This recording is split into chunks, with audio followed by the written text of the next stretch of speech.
आज का पहला पाठ यिर्मयाह का ग्रंथ अध्याय 17 5 से 8।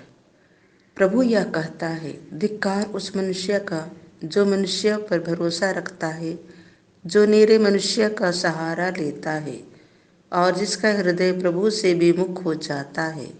वह मरुभूमि के पौधे के सदृश है, जो कभी अच्छे दिन नहीं देखता।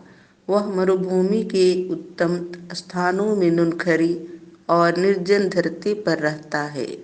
धन्य है वह मनुष्य जो प्रभु पर भरोसा रखता है, जो प्रभु का सहारा लेता है।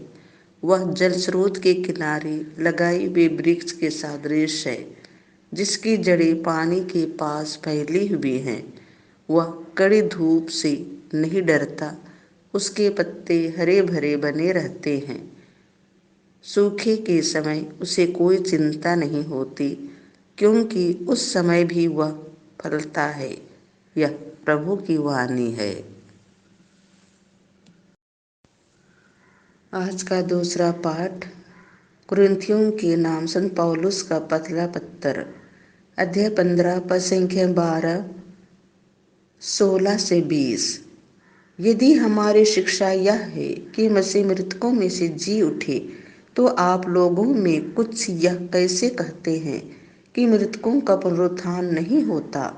कारण यदि मृतकों का पुनरुत्थान नहीं होता, तो मसीह भी नहीं जी उठे। यदि मसीह नहीं जी उठे, तो आप लोगों का विश्वास व्यर्थ है और आप अब तक अपने पापों में फंसे हैं। इतना ही नहीं, जो लोग मसीह में विश्वास करते हुए मरे हैं, उनका भी विनाश हुआ है। यदि मसीह पर हमारा भरोसा इस जीवन तक ही सीमित है, तो हम सब मनुष्यों में सबसे अधिक दयनीय हैं। किंतु मसीह सचमुच मृतकों में से जी उठे। जो लोग मृत्यु में सो गए हैं, उनमें वह सबसे पहले जी उठे। यह प्रभु की वाणी है।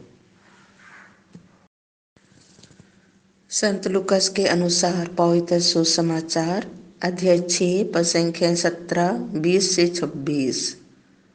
ईसा उनके साथ उतरकर एक मैदान में खड़े हो गए।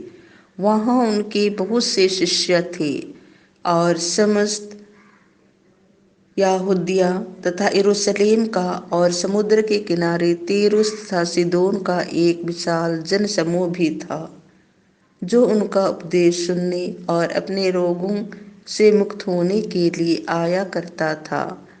ईसा ने अपने शिष्यों की ओर देखकर कहा, धन्य हो तुम जो दरिद्र हो, स्वर्ग राज्य तुम लोगों का है। धन्य हो तुम जो अभी भूखे हो, तुम तृप्त किए जाओगे। धन्य हो तुम जो अभी रोते हो, तुम हंसोगे। धन्य हो तुम जब मानव पुत्र के कारण लोग तुमसे बैर करेंगे, तुम्हारा बहिष्कार और अपमान करेंगे और तुम्हारा नाम घृणित समझकर निकाल देंगे। उस दिन उल्लासित हो और आनंद मनाओ, क्योंकि स्वर्ग में तुम्हें महान पुरस्कार प्राप्त होगा। उनके पूर्वज नबियों के साथ ऐसा ही किया करते थे। धिक्कार तुम्हें जो धनी हो, तुम अपना सुख चैन पा चुके हो।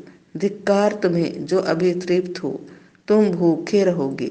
धिक्कार तुम्हें जो अभी हंसते हो, तुम शोक मनाओ और रोओगे।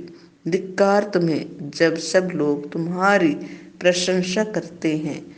उनके पूर्वज झूठे नबियों के साथ ऐसा ही किया करते थे।